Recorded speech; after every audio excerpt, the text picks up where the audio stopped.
Então,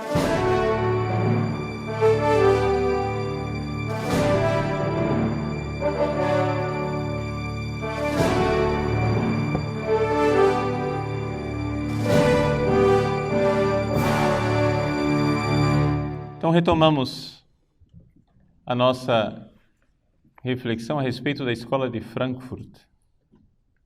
E vocês devem se perguntar, mas tudo bem, o senhor falou tudo isso com relação à sociedade americana, não é? Como é que isso se aplica ao Brasil? Porque, afinal das contas, nossa sociedade, claro, tem um reflexo da sociedade americana sobre a nossa, mas e nós brasileiros, não é? E nós brasileiros, como é que entramos nessa história? Vejam, nós tivemos aqui no Brasil, durante o período em que os Estados Unidos vivia Woodstock e a Revolução Sexual, nós aqui no Brasil estávamos num período de um regime de exceção, de um governo civil-militar que foi instaurado para evitar a implantação do comunismo aqui no Brasil. Então,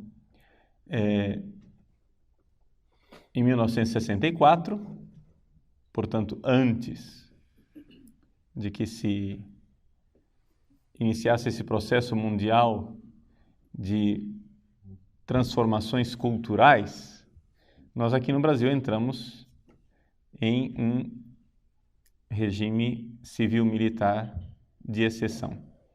O que é que isso nos influenciou? O que é que isso mudou na história toda? O que acontece é o seguinte: os militares estavam preocupadíssimos com a ascensão do comunismo aqui no país. E era um perigo real, e devemos dizer, para fidelidade à história, que a Igreja apoiou, não é, o regime civil-militar que tomou conta depois de 64.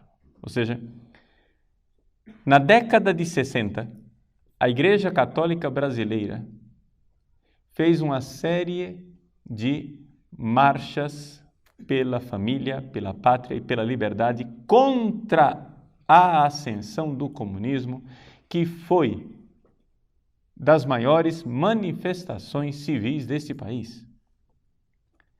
Nós éramos, no início da década de 60, uma igreja claramente conservadora e claramente anticomunista. Como é que nós mudamos tanto, né? Quem te viu e quem te vê. Bom, com relação à igreja, deve-se muito à realidade da teologia da libertação, mas também a uma série de transformações internas da igreja que aconteceram depois do Concílio Vaticano II, que foi de 62 até 1965. Com relação a essas transformações eclesiais, eu preferiria falar disso amanhã, que nós iremos tratar mais claramente sobre a teologia da libertação e tratar mais claramente da realidade de igreja enquanto tal. Mas queria colocar aqui a parte da história civil aqui no Brasil. Os militares, embora todo mundo chame o regime de exceção de ditadura, né? Se nós formos comparar com as outras ditaduras que aconteceram na América Latina, talvez nós deveríamos mais acertadamente chamar a ditadura brasileira de dita mole. Não foi tão ditadura assim, não é? Quando terminou o regime militar na Argentina, os argentinos foram aos arquivos dos desaparecidos e publicaram uma lista não é? De pessoas torturadas, desaparecidas, presas, etc, etc, tudo isso. E ali colocaram um rol de milhares de pessoas, não sei exatamente o número, mas era uma coisa imensa, na Argentina. Então, fizeram essa lista e publicaram um livro, Nunca Mais. Aqui no Brasil fizeram também o Brasil Nunca Mais. Fizeram também um livro. E por mais que eles tentassem fazer o rol das vítimas do regime militar, a contagem feita pela esquerda não passou de 300. Não é? 300 pessoas que, num regime de ditadura, num país das proporções do Brasil, onde houve claramente luta armada, não é? Porque havia grupos de guerrilheiros armados, é evidente e é claro que o número é bastante baixo. Não somente isso, a chamada repressão militar representou o crescimento da cultura comunista neste país em proporções nunca vistas. Por quê? Porque os militares brasileiros achavam que o comunismo que deveria ser evitado era o comunismo armado. E deixaram de lado o comunismo cultural, a respeito do qual nós estamos falando, o marxismo cultural. E não somente deixaram de lado, subsidiaram o comunismo cultural. Ou seja, o governo militar, por incrível que pareça, dava dinheiro para publicações comunistas. Essa é a realidade do governo militar no Brasil. Não é? E isto, se vocês forem ver, dito pelos próprios marxistas. Eles mesmos confessam que nunca a indústria de publicações marxistas teve um governo tão favorável como na época dos militares. Por que isso? Porque eles achavam, não é, os militares brasileiros tinham uma mentalidade de liberais. E na cabeça do liberal, a democracia tem que ter dois lados, tem que ter direita, tem que ter esquerda. Então é evidente que deve haver sempre um comunismo. E se instaurou no Brasil a teoria do general Golbery Couto e Silva, que era a famosa teoria da panela de pressão. O que é a teoria da panela de pressão? Se você vai pôr pressão numa panela, você precisa de uma válvula de escape. E qual é a válvula de escape que nós iremos dar aos marxistas? Bom, nós estamos fazendo aqui uma luta contra o marxismo armado, nós estamos fazendo uma luta contra o terrorismo marxista, por quê? Porque os marxistas, naquela época, assaltaram bancos, colocaram bombas e que mataram pessoas, fizeram a guerrilha no Araguaia, etc. e tal. Então, houve uma série de lutas armadas, e os militares estavam preocupadíssimos com a parte que é própria da preocupação militar, que é a parte armada, a parte da guerra. Eles queriam a ordem civil. Muito bem. Tinham medo de uma insurreição armada. Então vamos dar aos comunistas uma válvula de escape. Qual será a válvula de escape? A universidade. E entregaram aos marxistas a Universidade Brasileira. De bandeja. Qualquer um que viveu aquela época sabe perfeitamente que os estudantes, durante o regime militar, se amotinavam nas universidades, tomavam posse de blocos universitários, ficavam lá fazendo greve, queimando colchões, fazendo arruaças e todo tipo de coisa. E a polícia e o exército ficavam na porta olhando, mas não invadia as universidades. É evidente que o exército podia invadir aquilo quando quisessem. Quando ele quisesse, poderia invadir. Não fizeram. Por quê? Porque os generais haviam decidido de dar à esquerda as universidades. Então, no nosso nas nossas universidades, havia sim gente da polícia secreta, do DOPS, né? Nas aulas, mas que estavam lá simplesmente para averiguar se os professores, tidos e havidos como marxistas, estavam ensinando a luta armada, a invasão de terra, tudo aquilo que significasse agressão clara à propriedade privada, tudo aquilo que significasse guerrilha. Então, isso não se podia ensinar. No dia que o sujeito começasse a falar de revolta armada, ele era preso, levado, né, imediatamente para ser interrogado. E, às vezes, num período, devemos admitir, havia também tortura, né? Houve. Infelizmente, essa realidade da tortura. Não estou aqui defendendo tudo aquilo que fizeram os militares, né?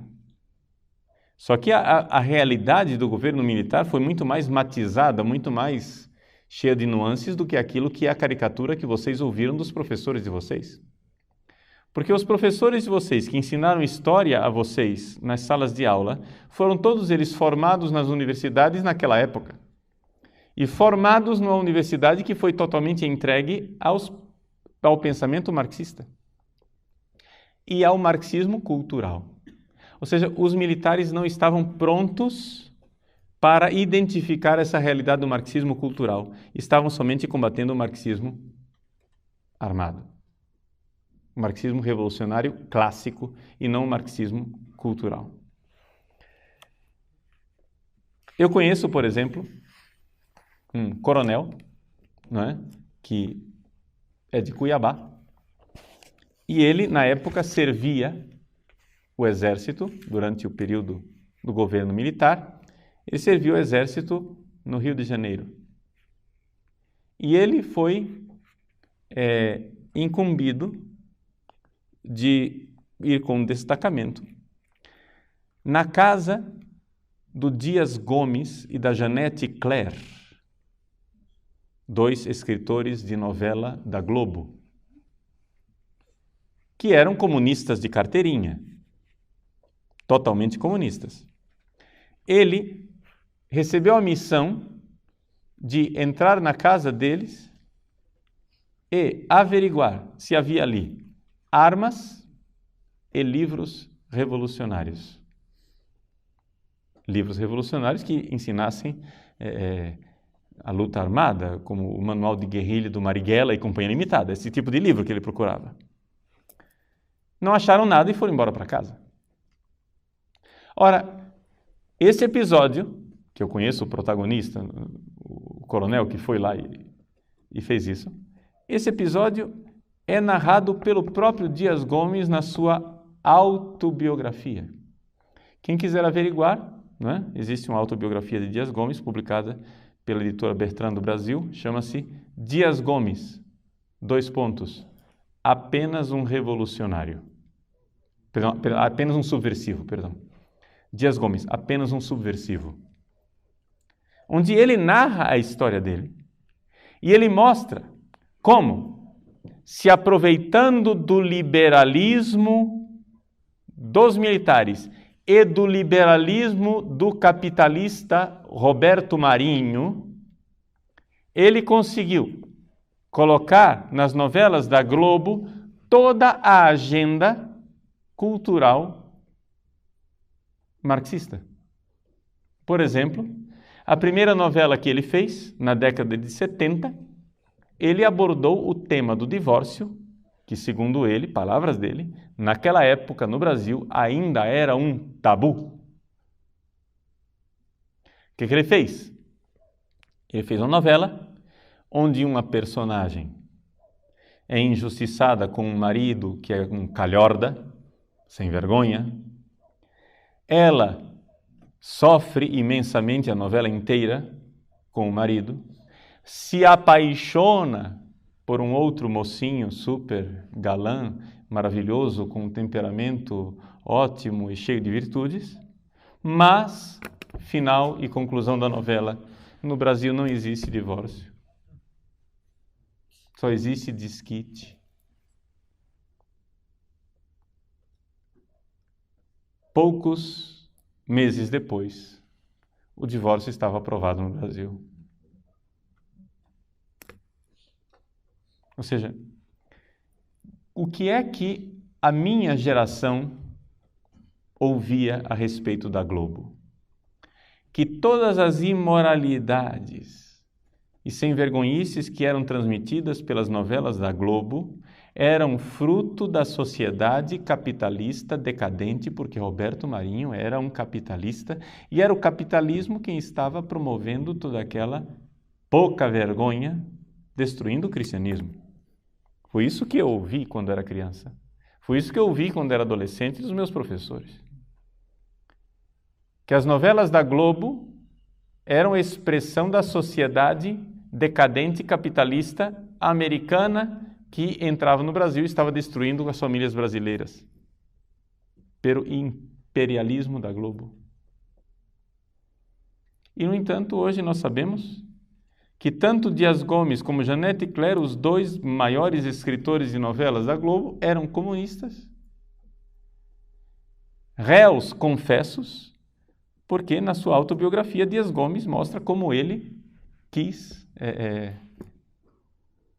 promover os valores culturais do marxismo cultural. Por exemplo, na década de 70, ainda na década de 70, ele pensou numa novela chamada Roque Santeiro. Nesta novela chamada Roque Santeiro, o que é que ele pretendia fazer? Uma caricatura da igreja, onde ele demonstrasse que a igreja era uma farsa, que queria somente saber de dinheiro e de oprimir os pobres, e que, na verdade, nós deveríamos nos livrar da igreja. Acontece que ele cometeu um erro. Ele comentou ao telefone o que ele estava pretendendo fazer. Ele comentou com um amigo comunista, dizendo ao telefone: olha, você não sabe a nova novela que eu quero colocar no ar, não é? O Roque Santeiro, e contou toda a história, dizendo, mas os militares são burros. Porque é evidente, né, gente? Todas essas novelas eram censuradas. Havia censura. Entende? A censura lia, não, está aprovado, pode filmar. Então, ele dizia, os militares são burros, eles nunca vão perceber o que eu estou querendo fazer. E aí, a partir desta falta de discrição dele, né? Discreção, ele deu com a língua nos dentes, os militares tiraram a novela do ar. Não permitiram que fosse ao ar, já tinha filmado alguns capítulos. E essa novela, então, só foi ao ar na década de 80, já no clima de abertura do regime, em que o regime militar estava se preparando para entregar de volta o governo na mão dos civis. Em que consistiu essa novela do Roque Santeiro? A novela consiste mais ou menos no seguinte: existem dois padres. Um padre chamado Padre Albano, que é um padre da teologia da libertação. Manga de camisa, aberto, aos pobres, sensível. E um padre chamado Padre Hipólito, de batina, velho, conservador. Esta contraposição dos dois padres, o Padre Hipólito é aquele que governa a paróquia, e a paróquia tem um negócio, ganha bastante dinheiro, ao redor do mito de um tal de Roque Santeiro, que teria sido um mártir, um sujeito que morreu e que fazia milagres. Então a paróquia ganhava dinheiro vendendo as lembrancinhas do Roque Santeiro e companhia limitada. Acontece que no meio da novela o Roque Santeiro aparece vivo. Então se revela claramente a farsa da igreja conservadora, que criou um mito e que ganhava dinheiro em cima de um mito de uma falsidade ideológica. Nesse ínterim, o padre Albano se revela muito sensível com os pobres, mas também se apaixona por uma das personagens e resolve deixar o sacerdócio. Essa é a história, basicamente, da novela. Então, esta novela era programática, tinha um programa, tinha algo para ensinar ao povo. Não é? Ensinar através de uma historinha, uma verdade de valores, né, invertidos. E isso aconteceu durante, não é, décadas e continua acontecendo ainda hoje. Ainda hoje as novelas, não somente da Globo, mas as novelas do Brasil, são feitas exatamente para levar à frente no nosso país a revolução cultural, programática e pensada pela Escola de Frankfurt, por Gramsci e por Companhia Limitada, todos os marxistas culturais. Por exemplo, o senhor Marcuse, não é? Ele incluiu no seu programa de revolução cultural a promoção da cultura homossexual. Como é que funciona a revolução, digamos assim, cultural, e por que os homossexuais são tão importantes nessa história toda? Vejam, pensem como é que acontece a revolução marxista. A ideia da revolução marxista é a seguinte: os proletários são oprimidos, vivem numa panela de pressão e esta panela de pressão irá explodir e dar como resultado uma revolução, não é isso? Nessa ideia básica. Muito bem, acontece que não aconteceu como haviam previsto, então é necessário um outro combustível que não seja a revolta do trabalhador. Então, que combustível nós podemos usar para fazer eclodir a revolução marxista? Existe um sentimento humano básico que é a inveja. Ou seja, todo mundo que tem menos inveja quem tem mais. Isso chama-se pecado original. Não é? Por causa do pecado original, as pessoas têm inveja. Então, o pessoal da Escola de Frankfurt notou que existe esse combustível de revolta, não é? E começaram a explorar esta realidade daquilo que depois, mais tarde, um outro teórico marxista chamado Pierre Bourdieu vai chamar de os excluídos. O que é essa categoria de excluídos? Que para nós, não é, católicos, que ouvimos e vivemos dentro da Igreja Católica, ouvindo tantos sermões e tantas pregações, nós achamos que deve ser um conceito bíblico, né? O excluído. É um conceito que deve ter brotado dos santos padres, de algum... Mas, na verdade, nasceu simplesmente de um pensamento marxista. Foi um termo cunhado, não é, pelos seguidores da Revolução Cultural Marxista, que quer simplesmente explorar a inveja como combustível capaz de fazer eclodir uma revolução. Ou seja, eles identificaram que todo mundo se sente excluído por alguma razão. Eu me sinto excluído porque sou careca, eu sou desprovido de cabelos. O outro se sente excluído porque é negro. A outra porque é mulher. Aquele outro porque é pobre. Um porque não tem uma Ferrari. Ele se sente excluído porque ele não tem Ferrari. Ele quer ter Ferrari. Entendeu? Todo mundo tem algum motivo de insatisfação na vida. Então, o que acontece? Explorando esse combustível da inveja, não é? Eu sou capaz de produzir uma revolta. Vejam, os acontecimentos recentes de protestos nas bolsas de valores do mundo inteiro, onde mais de 1.000 cidades, né? Em mais de 1.000 cidades, pessoas estão lá protestando e gritando, etc. O que é isso? Esse é o, aspas, grito dos excluídos. Ou seja, é simplesmente uma questão de inveja. A ganância dos bancos. Nós queremos ter mais. Vejam, se você for analisar a sociedade ocidental, nós nunca tivemos tanto e nunca fomos tão insatisfeitos como agora. Nós temos... Compare a sociedade brasileira atual com a sociedade brasileira de 40 anos atrás. Compare uma favela atual com a favela de 40 anos atrás. A favela de 40 anos atrás eram casas de lata, de tábua, de papelão, de pessoas que viviam numa objetiva miséria.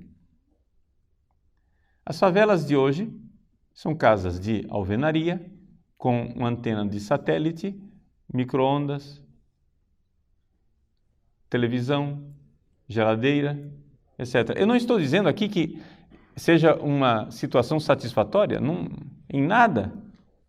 Eu estou dizendo que não seja necessário melhorar a vida dessas pessoas. Claro, elas têm condições de higiene precária, sistema de saúde precário, tudo o que vocês quiserem. A gente pode melhorar sempre a vida dessas pessoas, não tem dúvida nenhuma. Eu não sou contra que se criem condições sociais melhores para as pessoas, pelo amor de Deus.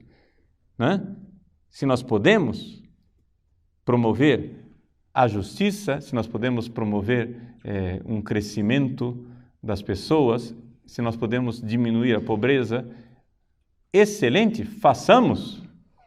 Só que o que eu quero que vocês notem é que há 40 anos atrás, quem vivia numa casa de papelão era resignado com a sua miséria. Hoje, 40 anos depois, pessoas que vivem em casas, talvez não de favela, mas vamos pegar classe média. Pessoas que vivem em casas de classe média são absolutamente revoltadas, né? Porque querem mais, querem mais, querem mais. Existe uma exploração desse sentimento chamado inveja. Uma coisa é nós lutarmos pela justiça. Outra coisa é você explorar a inveja.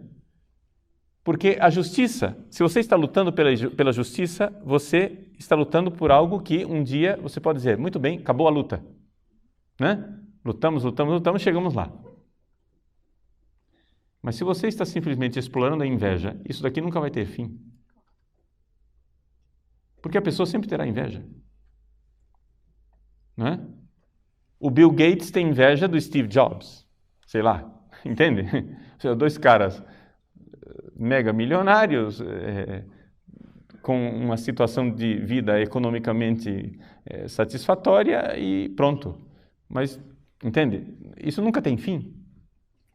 Então, essa categoria do excluído, ela foi feita um pouco para promover isso, promover a questão da inveja. E os homossexuais entram nessa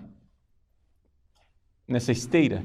Ou seja, existe algo de muito inquietante no homossexualismo pela própria natureza do homossexualismo. Vejam, o homossexual, ele está numa situação em que a opção de vida sexual dele o coloca frontalmente contrário à realidade biológica real da ordem das coisas. Por exemplo, ele quer paridade e quer igualdade com os heterossexuais, não é? Então eles fazem passeatas na Avenida Paulista, orgulho gay, para dizer nós queremos ter direitos iguais, queremos ser iguais aos homossexuais. O que acontece é o seguinte: não existe ideologia nesse mundo que consiga resolver isso, porque a estrutura da realidade não bate com aquilo que eles estão querendo. Quando você une um homem e uma mulher, o que nasce desta união sexual é uma criança. Agora me diga o que é que nasce da união de dois homens. Nada. Entende? Absolutamente nada. E não existe ideologia no mundo que consiga mudar isso. Não existe ideologia no mundo que consiga mudar o fato de que daquela união não nasce absolutamente nada. Portanto, o homossexual estará sempre numa sensação de inferioridade perante o heterossexual. E essa sensação de inferioridade causa revolta. E é por isso que o movimento gay é uma das tantas, um dos tantos movimentos usados para quebrar, não é, a ordem das coisas. Então, quando você vê que nas novelas brasileiras cada vez mais se promove a cultura gay, você fica se perguntando, mas o que é isso? Ah, não, estão defendendo os direitos dos homossexuais. Mas não se trata de defender direito de ninguém, se trata de quebrar a ordem das coisas, de tal forma que as pessoas fiquem cada vez mais subjugadas a uma situação irreal. Vejam, quando, por exemplo, nas novelas, eles descobriram que o brasileiro tem uma certa dificuldade de aceitar o sexo entre dois homens. Por quê? Porque o brasileiro normal vê aquilo com repugnância. Então eles tentaram colocar beijos de dois homens e manifestações sexuais de dois homens nas novelas. Viram que o resultado não foi favorável. Ah, muito bem, descobriram outra coisa. Vamos dar a volta, vamos fazer o seguinte, vamos colocar a relação entre duas mulheres. Porque eles descobriram que o homem brasileiro heterossexual gosta de ver pornografia de duas mulheres tendo relações. Ou seja, o heterossexual aceita muito facilmente duas mulheres. Então, quem é o grande opositor dos direitos homossexuais? É o homem heterossexual. A mulher até que não tem dificuldade. As mulheres, elas aceitam com mais tranquilidade.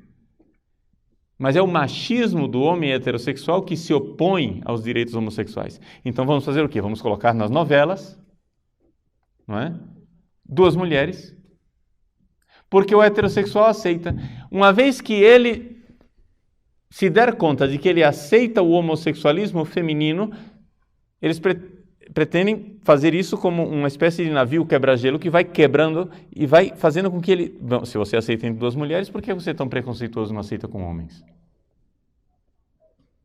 E assim as coisas vão sendo conquistadas aos poucos, não é? Você vai comendo a papa pela beirada. Mas vejam que as pessoas, esse movimento de revolução cultural, eles têm plena consciência de que o que eles estão fazendo é algo lento, gradual e que deve dar a todo mundo a impressão de naturalidade. Isso é importante. Dar às pessoas a impressão de que elas estão num movimento em que a sociedade inteira está indo assim naturalmente. Então, hoje, no Brasil, o marxismo cultural conseguiu a hegemonia da mídia, a hegemonia da cultura de uma forma geral. Eles, sempre usando a linguagem de Pierre Bourdieu, eles pela política de ocupação de espaços, conseguiram dominar a classe falante. Essa é uma terminologia do Pierre Bourdieu. Classe falante quer dizer o seguinte: quem é a classe falante? São aquelas pessoas que produzem cultura, não é? Então, nós estamos falando de jornalistas, cineastas, estamos falando de psicólogos, padres, juízes, políticos, todo tipo de escritores. O que acontece é que, no Brasil, hoje, a classe falante que é formada nas universidades é formada no pensamento do marxismo cultural. E não tem saída. Nas universidades, se você se matricular numa universidade brasileira hoje, você irá ser formado na cartilha do marxismo cultural. Não existe nenhuma universidade brasileira onde isso seja exceção, nem sequer as católicas, ou aliás, principalmente as católicas.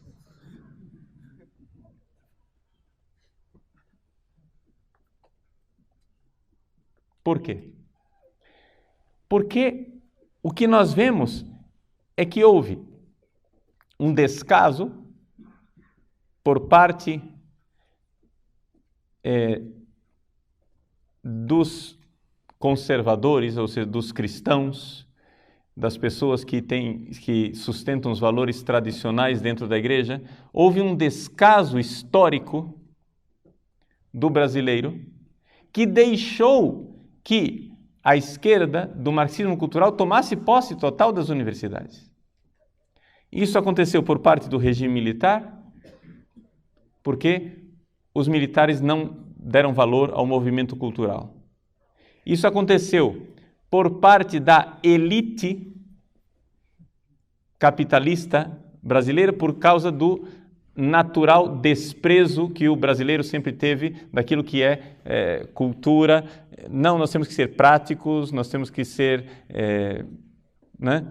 O dinheiro é que importa e cultura é simplesmente requinte. Então, assim, foram tomando conta das universidades. E tomando conta das universidades, hoje, se você matricular seu filho numa universidade, saiba, o que ele irá encontrar é marxismo cultural. E como é que se identifica esse marxismo cultural? Se identifica, isso em todos os cursos, hein? Todos. Desde matemática até direito, tudo. Como é que se identifica isto?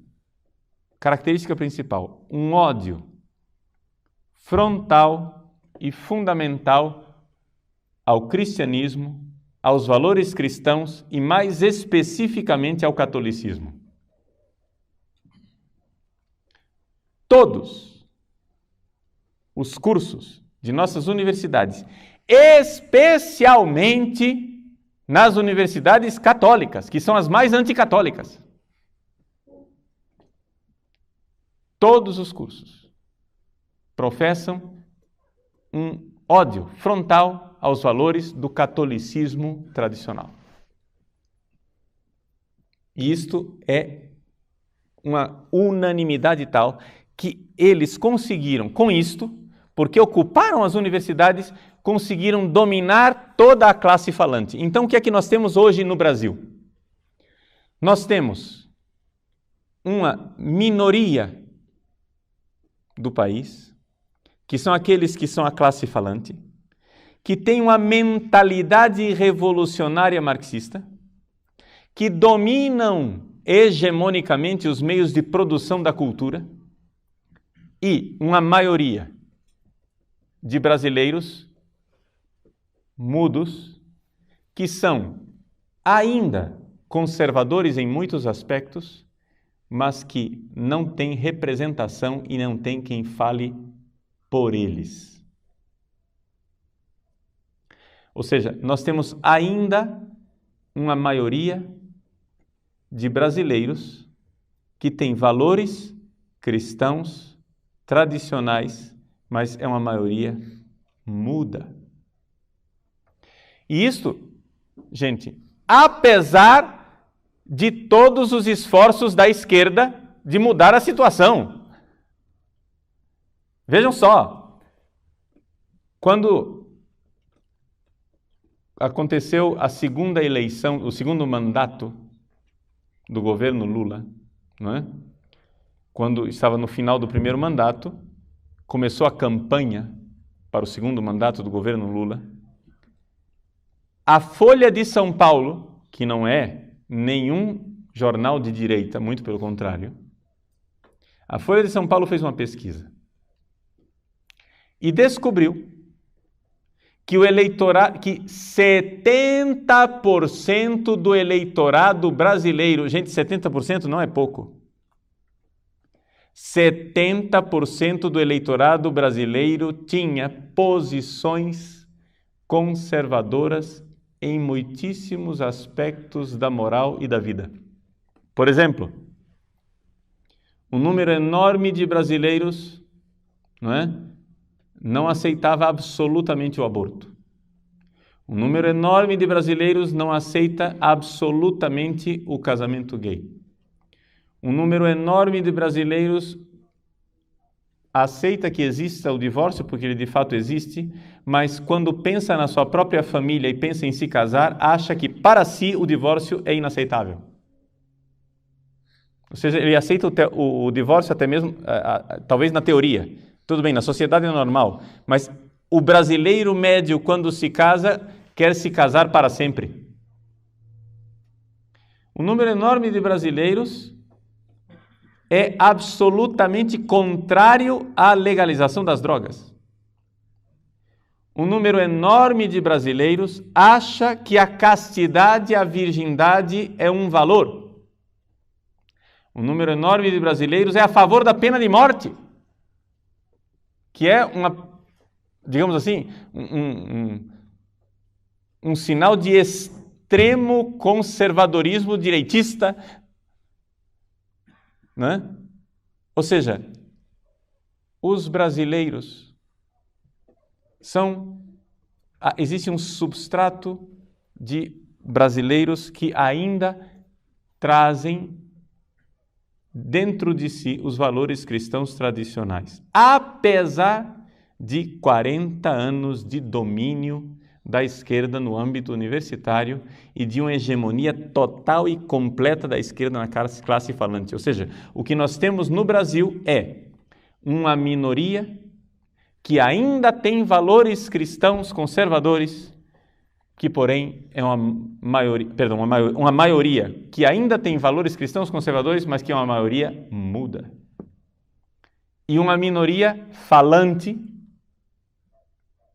loquaz, que faz barulho e dá impressão à maioria de que eles são poucos. Ou seja, qual é a situação do brasileiro atual? Qual é a situação, por exemplo, do católico? Qual é a situação do católico médio aqui no Brasil? O católico que vai à igreja, né? Vamos aqui considerar o católico. Vamos usar essa expressão abominável chamado católico praticante. Né? O chamado católico praticante, católico que vai à igreja, é um católico conservador. Faça uma pesquisa. E o sujeito que vai à igreja, ele tem posições relativamente conservadoras com relação à moral. Mas tem um problema. O padre que está lá na frente não o representa. Ou seja, o padre que está lá na frente foi treinado no seminário para quê? Para promover o diálogo da igreja com a sociedade moderna. Então, lá vai o padre expressar a abertura para o mundo moderno e para as coisas, uma tolerância, uma beleza, etc. e tal, para o mundo moderno. Acontece que esse padre, que foi formado numa mentalidade de cultura marxista, que está em diálogo com o mundo moderno, está falando para ouvidos moucos, porque o povo que ele tem diante de si é conservador. Porque o mundo moderno não vem à igreja, meus senhores. O mundo moderno não senta nos bancos de nossas igrejas, não paga o dízimo e não comunga. O mundo moderno não está nem aí com a Igreja Católica. Agora experimentem na sua paróquia contrariar a opinião comum que se ouve nos vários seminários de que não, que é isso, nós temos que nos abrir ao mundo moderno. Experimentem ser um pouco conservadores. Nós temos essa experiência na nossa paróquia lá em Cuiabá. Nós recebemos uma paróquia que durante 20 anos foi da teologia da libertação. E só faz 3 anos que está nas nossas mãos. Nas nossas mãos eu digo porque não fui eu quem comecei, eu estou há 1 ano na paróquia. Chegaram padres que rezam a missa que está no missal. O pároco começou a dar aula de catecismo todas as terças-feiras à noite do catecismo da Igreja Católica. Nós colocamos um belo confessionário com grades, enquanto um celebra a missa, o outro ouve confissões.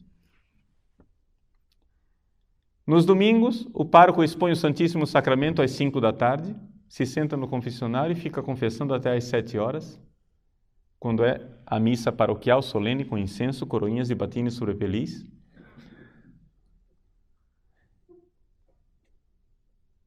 E é impressionante. Não ficou pedra sobre pedra do que havia de teologia de libertação. Sumiu. Ou seja, os sujeitos dominaram a paróquia durante 20 anos. Em menos de 2 anos já não tem mais nada, porque são 3 anos que nós estamos lá, mas já se nota faz tempo que a igreja... Ou seja, as pessoas que iam à igreja eram católicas tradicionais, fiéis ao Papa, queriam ouvir, mas só que o padre não representava aquilo que elas eram. Entendem o problema?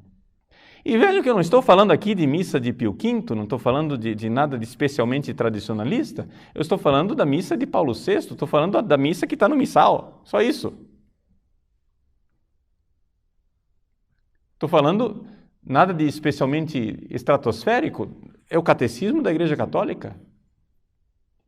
Entende? As pessoas, quando ouvem um padre que lhes diz a fé que elas sempre tiveram, são de uma gratidão, se sentem tão agradecidas. Agradecidas. Eu me lembro de uma ministra da comunhão que um dia depois de uma missa veio com lágrimas nos olhos e disse assim: Padre, obrigado. A nossa igreja é tão bonita. Os padres é que nos escondiam o seu verdadeiro rosto. A igreja é bela. Os padres é que estão escondendo a igreja. Então, vejam que o trabalho que nós temos diante de nós, de fazer com que a igreja retorne à sua verdadeira identidade, não é um trabalho assim, hercúleo, não é uma coisa assim impossível. O que nós temos que enfrentar é simplesmente a pressão interna, não é? De talvez um clero que não queira que eu seja fiel ao Papa. O que nós temos que enfrentar são pressões, talvez, quem sabe até de bispos. Mas uma vez que você é padre, ninguém vai te tirar o sacerdócio mais. E eles não vão te suspender a divinis porque você celebra a missa do missal. Ninguém vai te expulsar da igreja porque você prega o que está no catecismo. O que acontece é o seguinte: o que nós temos que fazer é nos livrar do câncer que corrói os padres mais conservadores e fiéis ao Papa, que chama-se carreirismo. É evidente. Se você quer as melhores paróquias, se você quer um título de monsenhor, se você quer chegar a ser bispo, se você quer ser cardeal, é evidente que você vai jogar para a torcida e vai se preocupar muito com o que as pessoas pensam de você. Mas se você está preocupado somente em levar as pessoas para o céu e quem sabe, por misericórdia de Deus, você também entrar no céu, se você está preocupado com isso, que te importa se você tem uma paróquia rica ou uma paróquia pobre? Que te importa se você está em Ars ou se você está no Notre-Dame de Paris? Entende? O que importa é se você tem almas e se vai levá-las para o céu. É somente isso que importa. Então, vejam, não há como deter, não há como segurar um padre que tenha temor de Deus e que queira ser fiel à igreja. Por quê? Porque o importante, meus senhores, é que você saiba que o que você está para propor para as pessoas não é algo que você inventou, mas é exatamente aquilo pelo qual as pessoas esperam há anos. A igreja é viva, a igreja é bela, só que acontece que ela está amordaçada.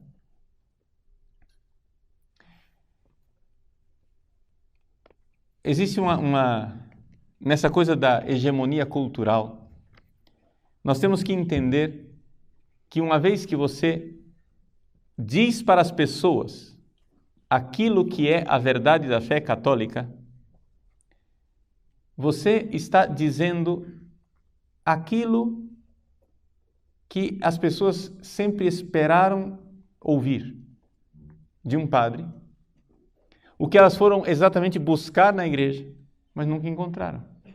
Mas para isso você precisa ter uma vida de padre. O problema aqui é a questão de conversão pessoal. Por exemplo, não é nada fácil você passar horas no confessionário. Se você vai começar a pregar a moral católica, as pessoas vão começar a procurar a confissão. Mas se você não se senta no confessionário, como é que você vai promover mudança de vida? Então, a coisa é muito evidente. As pessoas querem a palavra de Deus. As pessoas querem os sacramentos. Mas, o que encontram? Encontram padres que querem fazer um mega show, gravar um CD, ser famoso, ou então fazer carreira. Mas não encontram aquele padre que é o modelo que a igreja nos dá. Qual é o modelo que a igreja nos colocou diante dos olhos? Vejam, São João Maria Vianney não era nem sequer um grande pregador. Onde é que ele exercia o ministério da palavra? Era no confessionário. Vejam como esse homem no confessionário e no altar conseguiu converter a sua paróquia e levar as pessoas para o céu com uma carga enorme de penitência e de transformação pessoal. Claro, porque se você quer converter alguém, comece convertendo você. Comece abraçando você a necessidade de conversão. Então, é importante nós entendermos que, sim, existe um povo que nos espera. Existe um povo que espera a verdade. Só que ninguém está falando a verdade. O que há é muito barulho para tentar distrair as pessoas de que as coisas sejam como elas são. Vejam, por exemplo, eu não sou ninguém, não quero aqui, não pretendo me colocar como modelo de absolutamente nada, mas como é impressionante o efeito que o meu site tem causado nos seminários do Brasil. Uma coisa assim, quase que assustadora.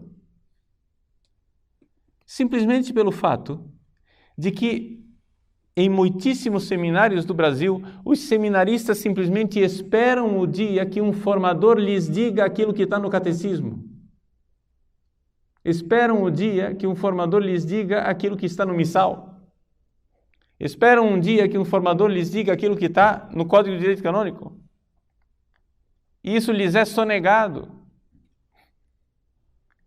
seja, seminaristas vão com sede ao site simplesmente por quê?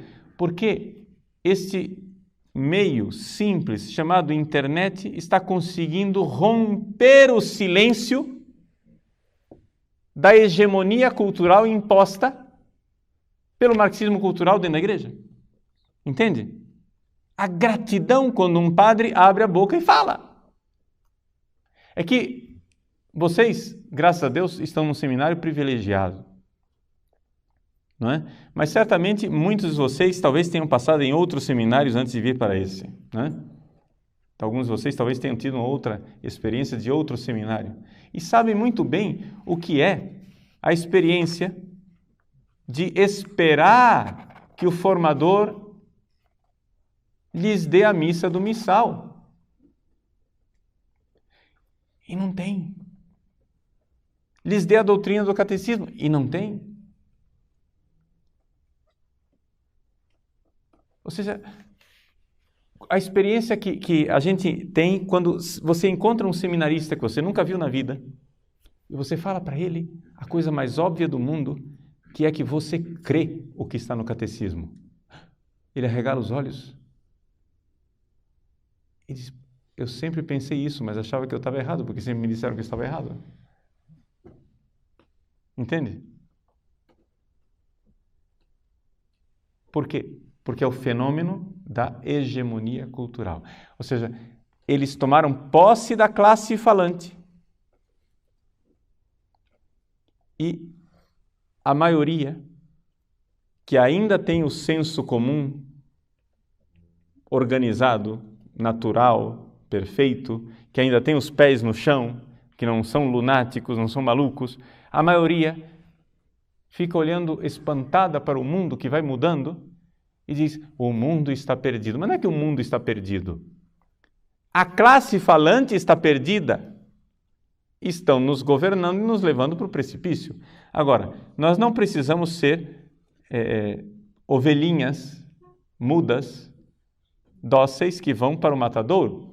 Nós podemos fazer exatamente aquilo que eles fizeram. O que é que eles fizeram?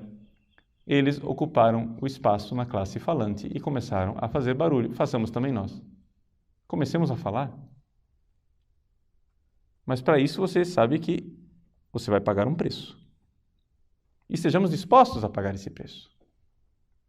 Estejamos dispostos a romper o silêncio, pagando o preço de quem rompeu o silêncio.